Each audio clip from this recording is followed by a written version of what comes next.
Finalmente o Senado se levantou contra o STF. Até que enfim, pessoal. E olha, atenção, o STF ele quer barrar o impeachment dos ministros, declarando a lei do impeachment inconstitucional, mas o Senado Federal foi contra. Como será que essa história vai acabar, hein? É o que eu vou te contar agora. Gente, o jogo bruto em Brasília está acontecendo nesse exato momento, não só nos corredores do Congresso, ou nas comissões da Câmara, ou então no plenário do Senado, não. O jogo bruto em Brasília está acontecendo especialmente dentro do gabinete do ministro Gilmar Mendes, no STF, o homem mais poderoso da nossa república, gabinete que ele mesmo, Gilmar, chamou recentemente numa entrevista de Pátio dos Milagres. O que a gente consegue muito bem imaginar o porquê, né? Mas o jogo bruto, ele tem o olho lá em 2026, quando a direita vai tomar o poder no Senado via eleições, e tem o objetivo, esse jogo, de impedir que Alexandre de Moraes ou qualquer outro ministro do STF venha a sofrer um pedido de impeachment. Eu vou te contar agora como que essa situação aqui vai ser decidida, mas antes, vamos entender que jogo bruto é esse, Deltan, e quem que são os jogadores. Tudo começou com duas ações propostas do STF. Uma foi proposta pelo Partido Solidariedade. Sim, gente, aquele partido do Paulinho da Força. O mesmo que se tornou relator do PL da Anistia, amiguinho dos ministros do Supremo. Esse PL da Anistia, que depois agora virou PL da dosimetria. E a outra ação proposta pela Associação dos Magistrados Brasileiros, que costuma apoiar os ministros do STF sempre, porque o jogo associativo de aumento salarial dos salários dos magistrados depende totalmente da boa relação da associação e do acesso aos ministros.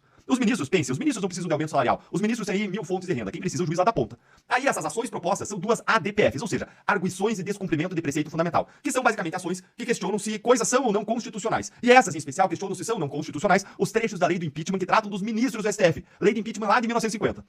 Os trechos específicos questionados são aqueles que prevêem um afastamento cautelar automático de ministros cujo processo de impeachment for aprovado, a redução de salários durante o processo e a legitimidade de qualquer cidadão de propor a denúncia. Basicamente, gente, essas duas ADPFs, elas dizem que esses trechos que eu mencionei violam garantias da lei da magistratura que estão previstas na Constituição.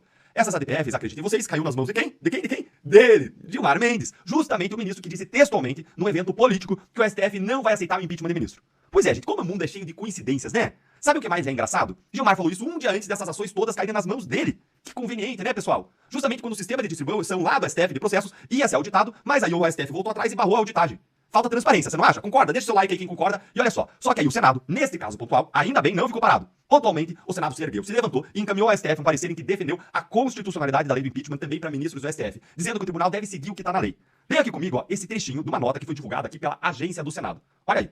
A lei do impeachment cumpre um mandamento constitucional que prevê lei especial para definir crimes de responsabilidade e ritos processuais. Também defende que o afastamento cautelar e a redução temporária de vencimentos são provisórios e não violam as garantias da magistratura e que a legitimidade ativa de qualquer cidadão para protocolar pedidos de impeachment concretiza o princípio republicano e assegura o controle social do exercício do poder.